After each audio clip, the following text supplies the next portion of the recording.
نحمدہ ونصلی علی رسولہ الکریم اما بعد۔ آج 9 محرم الحرام 2026 ہے۔ الحمدللہ روزے رکھنے کی اللہ نے توفیق عطا فرمائی ہے، اور جن بھائیوں نے آج روزہ رکھا ہے 9 محرم الحرام کو، اللہ ان کے سابقہ 1 سال کے گناہ اور جتنے گناہ ہیں اللہ تعالیٰ سب گناہوں کو اللہ تعالیٰ معاف فرمائے۔ میرے بھائی ہیں ملک محمد یعقوب اوان صاحب بکھر دریا خان سے، انہوں نے اسکرین شاٹ بھیجا ہے کہ ایک صحافی ہیں نوجوان جن کا نام عمار خان صاحب ہے، انہوں نے ایک حدیث پاک لگائی ہے کہ اذا رأیتم الذین، کہ جب تم ان لوگوں کو دیکھو یسبون اصحابی، کہ جو میرے صحابہ کو گالی دیں، تم کہو کہ تمہارے شر پر لعنت ہو۔ یہ روایت کہاں، اس روایت کا حکم کیا ہے؟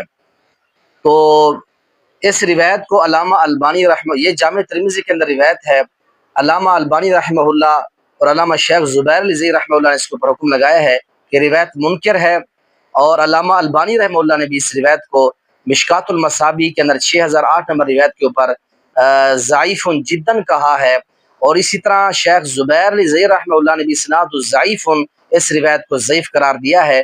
اس کے اندر نظر اور سیف دو راوی ہیں جو مجہول راوی ہیں۔ یاد رکھیں یہ روایت تو ضعیف ہے لیکن معنی تو اس کا بہتر ہے، معنی اچھا ہے۔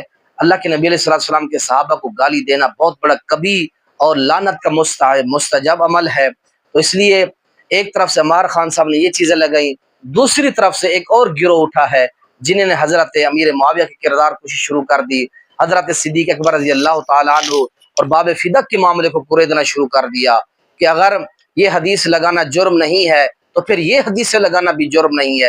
آج روزے کا دن تھا، حق یہ بنتا تھا عبادت کرتے، ذکر و اذکار کرتے اور ان پاک بعض لوگوں کے لیے دعائیں کرتے، لیکن کیا بنا کہ طوفان بدتمیزی کھڑا ہے۔